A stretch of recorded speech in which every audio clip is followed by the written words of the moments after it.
مساء الخير، ازيكم عاملين ايه؟ النهارده احنا جايلنا مشكله جديده في جهاز ايفون 13. هو عامه عيب شائع، يعني بتلاقي الجهاز جايب زيرو ريمينينج، اللي هو جايب صفر في الشحن ومش بيزيد. طبعا احنا فحصنا الجهاز وعرفنا ان ده عيب بطاريه. هنبدا بقى ان شاء الله في الفيديو ده نتابع المشكله ونبدا نحلها.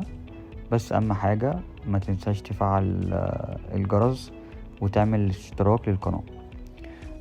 مبدئيا العميل هنا كان مغير بطارية كوبي قبل كده، بقالها فترة حوالي 8 شهور، وللأسف البطارية يعني باظت. فبالتالي بدأت تعمل كده، بدأت تجيب 1% أو 0% ومش بتزيد خالص في الشحن. بدأنا اللي احنا طبعا فكينا الجهاز وبدأنا هو نفك الصاجات واحدة واحدة. تمام. طبعا الصاجات اللي احنا بنفكها دي بيبقى عليها مسامير.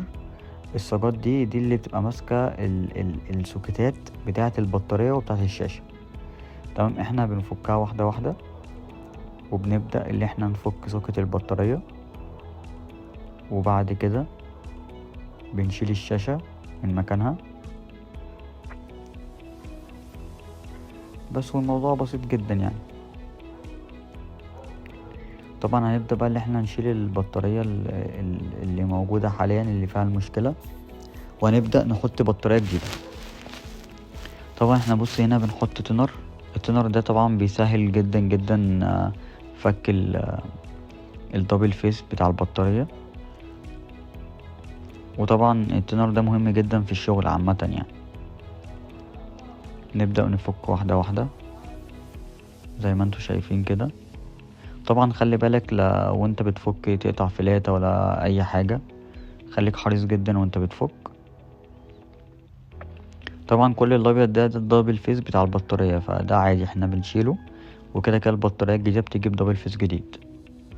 وبنبدأ بقى نشيل كل حاجة.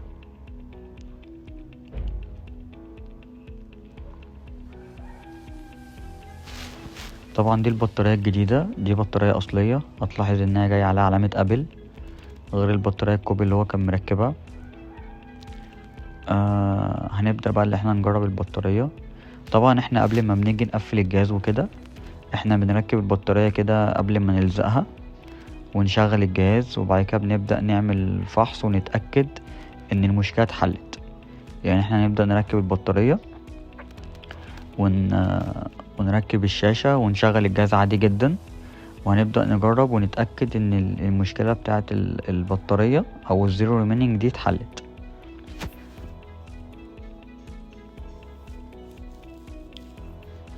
طبعا بنبدأ اهو نقفل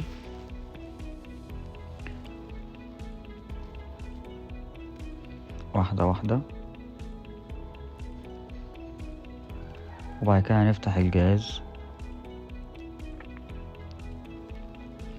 طبعا بعد ما الجهاز فتح احنا هنبدأ نحطه على الشاحن. طبعا هو البطارية جايبة حوالي 63، هي جاية فيها شحن عامة يعني. فاحنا هنبدأ نسيبه على الشاحن شوية وهنشوف، يعني هنسيبه شوية وهنشوف هيعمل ايه، هيبدأ يزيد او لأ، ولا المشكلة فضلت موجودة او كده. هنسيبه شوية على الشاحن.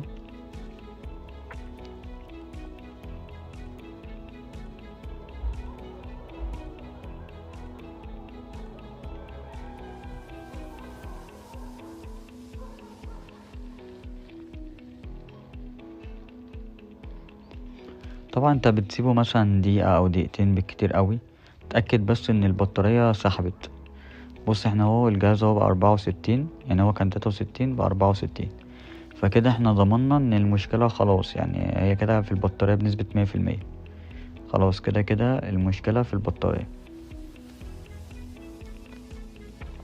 طبعا بمجرد ان احنا اتأكدنا ان المشكلة فيها، هنبدأ بقى نفتح الجهاز ونبدأ بقى نقفل البطارية. نلزقها بقى في الجهاز قبل اي حاجة. طبعا احنا بنقفل الجهاز الاول، وبعد كده بنشيل سوكت البطارية، بنفك سوكت البطارية الاول وبعد كده السوكت بتاع الشاشة.